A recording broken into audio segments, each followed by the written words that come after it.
Hadirin jamaah bersuci yang kami hormati, berkenaan dengan tentunya besok yang akan kita rayakan, yaitu peringatan proklamasi kemerdekaan Indonesia yang ke-81 yang tadi disampaikan oleh Bapak Lurah Kelurahan Cimiwul, dan juga melanjutkan tausiah yang kemarin disampaikan oleh guru kita Bapak Kiai Hasan Asy'ari yang berkenaan dengan salah satu nikmat yang Allah berikan kepada kita.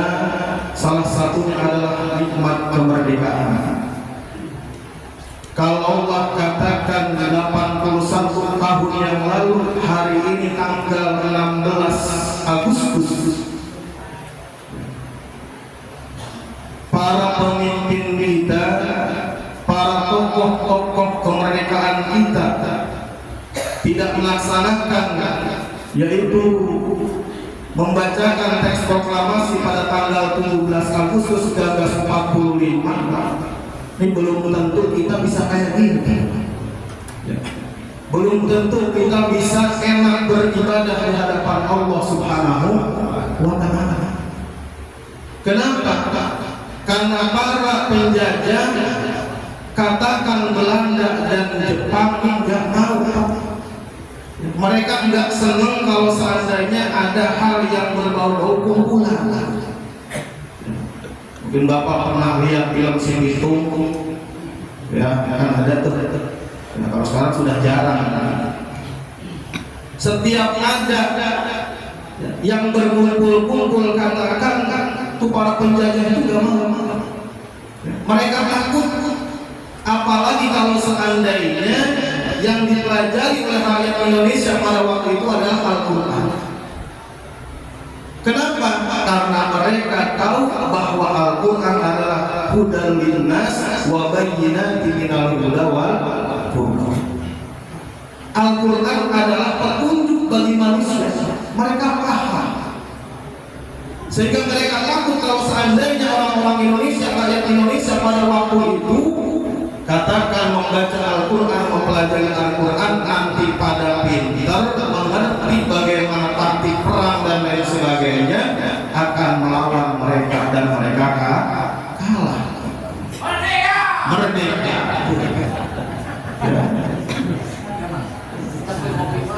Ini salah satunya. Mereka nggak mau, apalagi ngumpul kayak gini bersama para pejabat, para tokoh agama, para alim ulama.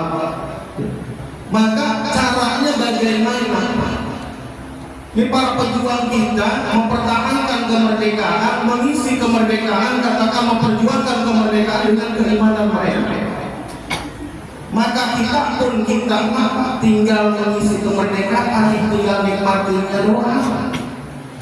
Nikmat nggak Pak merdeka? Coba lihat saudara-saudara kita yang ada di Irak, saudara-saudara kita yang ada di Palestina. Bahkan ada kita lihat di media sosial yang sedang sholat Pak, ditendangin alhamdulillah oleh Zionis Israel. Coba di kita ada orang ditendang lagi sholat. Maka bagaimana cara kita? Kita tinggal mensyukuri. Kemarin dikatakan tentang nikmat. Bagaimana cara kita bersyukur atas kemerdekaan yang Allah berikan? Dikatakan oleh Syekh Ar-Rumli di dalam kitab salah satu syarah, yaitu Al-Hikam karangan Ibnu Athaillah As-Sakandari, cara kita bersyukur itu as-syukru bi salasati awjah. Cara kita bersyukur itu Pak dengan 3 cara. Yang pertama, as-syukru bil qalbi. Syukur kita dengan hati, dengan keyakinan kita, dengan keimanan kita. Salah satunya kemerdekaan yang dicapai oleh Indonesia itu semuanya bukan hanya lewat perjuangan para tokoh-tokoh, para pejuang-pejuang kita, tapi ada campur tangan Allah Subhanahu wa Ta'ala. Kalau tidak dengan kekuasaan Allah, tidak mungkin. Kenapa? Karena di dalam strategi perang manapun nggak ada Pak, ya, bambu runcing nggak bisa mengalahkan tembak. Bambu runcing, bambu bukan untuk berperang. Untuk apa masalah satunya? Dan tuh bendera kan juga Pak Lurah. Itu pun kenapa mungkin Pak Lurah nggak pada pasang, cari bambunya susah. Ya, harus beli, kalau dulu tinggal tebang. Itu salah satunya. Ya mungkin dia enggak. Sekarang banyak tuh di pinggir jalan yang ada jualan. Kita mah tinggal untuk bendera, jangan dulu untuk berperang. Maka kalau tidak dengan campur tangan Allah Subhanahu wa taala, tidak mungkin katakan Indonesia bisa merdeka melawan penjajah Belanda ataupun Jepang.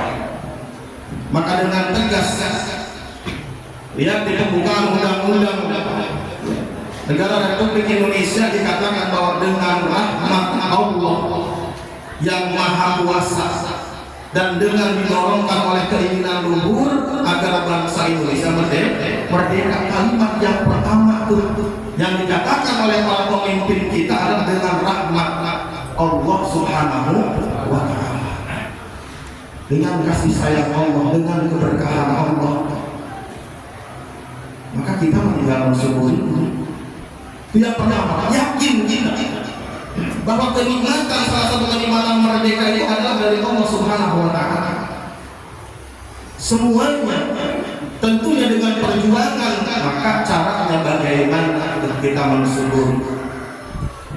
Man lam yaskurin nas lam yaskun. Barang siapa orang yang tidak berterima kasih kepada manusia, maka dia tidak bersyukur kepada Allah Subhanahu wa ta'ala. Maka bagaimana caranya? Ya, kita berterima kasih kepada para pejuang. Salah satunya tadi untuk diundang untuk upacara. Panas, pegel, kan biasa kayak gitu.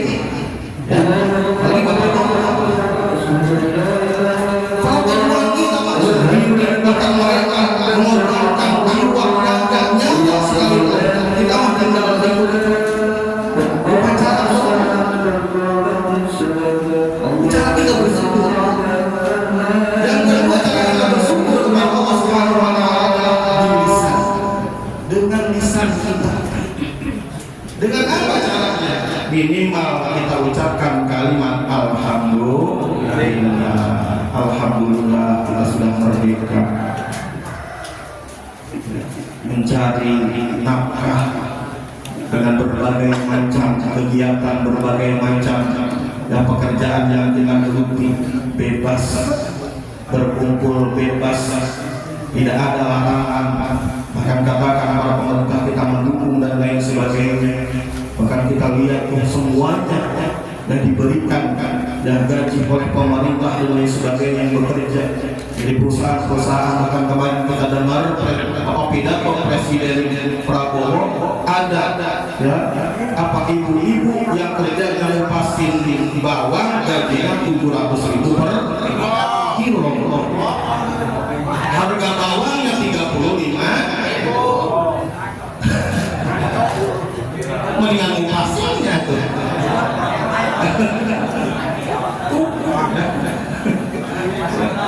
Oh, pilih pengeluaran kita. Padahal dapat lain 700.000, 700 perak sekilo. 700.000 sekilo, harga bawang 35.000. Buatnya gimana? Itu menandakan bahwa keberkahan bagi Indonesia sudah merdeka. Maka dengan lisan minimal kita ucapkan alhamdulillah. Dan setiap kali cara kita bersyukur kepada Allah Subhanahu wa ta'ala dengan perjuangan para pemimpin kita, para pejuang kita, maka adakan setiap malam 17 Agustusnya adakan tahlilan, baca tasyakuran. Maka nanti malam yang diberikan oleh Cibiul bersaudara mengadakan yaitu Ciber bersolawat. Ya, untuk apa? Salah satunya mengenang jasa para pahlawan. Mengenang jasa para pahlawan kita. Kita khususkan pahlawan-pahlawan yang beragama Islam katakan Tuhan. Kita khususkan agar apa? Agar perjuangan mereka, ya, jiwa, raga, bahkan nyawa mereka untuk kemerdekaan Indonesia semuanya ada dalam penerimaan Allah Subhanahu wa ta'ala. Itu cara kita bersyukur. minimal ucapkan dalam lisan kita di kalimat alhamdulillah. Dan ketika kita sudah mendapatkan kenikmatan dengan semua yang Allah berikan kepada kita, minimal tadi ucapan kalimat alhamdulillah. Yang kedua, ketika sudah yakin bahwa kenikmatan yang kita terima dari Allah, maka caranya bagaimana agar tidak ada dalam diri kita rasa sombong. Ketika orang memuji kita, orang kita hidup enak, diberikan kekayaan, diberikan kejayaan, diberikan kehormatan oleh Allah Subhanahu wa taala, sebagaimana yang digambarkan oleh Allah dalam kisah Nabi Sulaiman. Nabi Sulaiman itu salah satu nabi yang diberikan kekayaan, kejayaan, kehormatan oleh Allah di luar katakan batas nalar manusia. Kalau bapak lurah, cakupannya hanya satu kelurahan. Kalau bapak sekda, katakan nih yang tadinya saya mengikuti bagaimana karir beliau dari lurah sampai menjadi camat dan terus sekarang karirnya sampai ke tingkat kota Bekasi, cakupannya hanya tingkat kota. Tapi Nabi Sulaiman bukan hanya manusia Pak yang ditundukkan, hewan, bahkan jin tertanggung-tanggung. Coba pemimpin kurang bisa menaklukkan jin. Nabi Sulaiman bisa. Dalam Al-Quran dikatakan ketika ada salah satu kerajaan, kerajaan Sabah yang dipimpin oleh seorang ratu, menyembahnya matahari. Dilaporkan oleh salah satu burung namanya burung hudhud, lapor tuh ada kerajaan. Apa yang dilakukan oleh Nabi Sulaiman? Meminta para pengawalnya yaitu bangsa jin untuk memindahkan kerajaan tersebut ke wilayah kerajaan Nabi Sulaiman. Silakan siapa yang bisa memindahkan yang paling cepat. Ada salah satu jin yang Nabi saya akan bisa memindahkan sebelum engkau bangun dari dunia. Bahkan ada jin yang bisa memindahkan ke kerajaan Ratu Bilqis sebelum Nabi Sulaiman berada di tahta. Tapi apakah sombong Nabi Sulaiman ini? Apa yang dia katakan? Hada min fadli rabbina. Ini adalah kelebihan yang Tuhanku berikan kepada. Maka ketika kita diberikan kejayaan, kekayaan, kehormatan, harta yang melimpah, selain kita ucapkan kalimat alhamdulillah, selalu kita katakan hada min fadli rabbina. Ini adalah kelebihan yang Allah berikan kepada kita. Artinya, tatkala kekayaan, kejayaan tersebut diambil lagi oleh Allah, kita ikhlas. Saya menyimak pidato presiden kita kemarin, bahkan sampai beberapa jam, sampai waktu sholat Jumat. Ada yang meninggalkan saya sholat itu sampai saya tinggalin dulu karena dengarnya bareng-bareng sama dewan guru di yayasan. Dari kalimat-kalimat beliau seakan-akan semuanya adalah hasil daripada beliau. Mungkin beliau lupa bahwa ada Allah yang semuanya dalam jangka waktu kurang daripada 2 tahun ini yang menjadikan beliau seperti hada min fadli Allah. Yang ketiga, bagaimana cara kita bersyukur kepada Allah Subhanahu wa taala.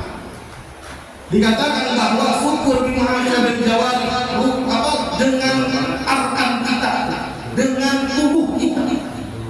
Yang pertama dengan hati, yang kedua dengan lisan, yang ketiga dengan anggota tubuh kita. Bagaimana caranya? Salah satunya cara kita bersyukur kepada Allah Subhanahu wa taala adalah dengan kita melaksanakan ibadah kepada Allah Subhanahu wa taala. Sudah waktunya, Pak. 5 menit deh.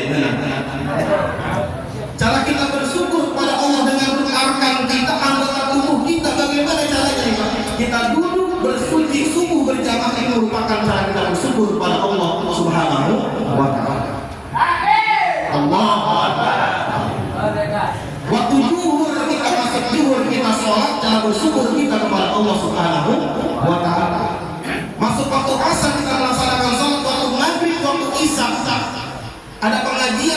sebagainya. Kita duduk di majelis taklim itu cara kita bersyukur kepada Allah Subhanahu wa Ta'ala. Di zaman penjajahan apa muamalahnya pengajian. Saya punya cerita dari guru almarhum Kiai Ahmad Iyadi. Beliau punya guru yang Muhammad Kiai Haji Rafi'i Cicadas. Ketika tahun 43 sampai 45 waktu penjajahan Jepang, ketika beliau ngaji ke Al-Quran, ngajinya malam, nggak bisa siang. Karena kalau siang ya, penjajah Jepang, Nippon itu keliling. Kalau melihat ada yang kumpul-kumpul mengkaji Al-Quran, diambil, dibakar, dihancurkan. Maka bagaimana caranya? Beliau dikatakan waktu ngaji sebagai penyemangat bagi kami para santrinya, Al-Qurannya kalau siang ditaruh di pohon, diumpetin di pohon. Jadi kalau malam baru diambil untuk ngaji. Pohon ini menjadi saksi. Pesan beliau sebelum beliau wafat, ini jangan ditebang sampai saya meninggal. Beliau meninggal tahun 2012-2015 baru kami tebang di yayasan. Pohonnya pohon apa? Pohon bulu. Sudah rapuh, sudah berapa puluh tahun.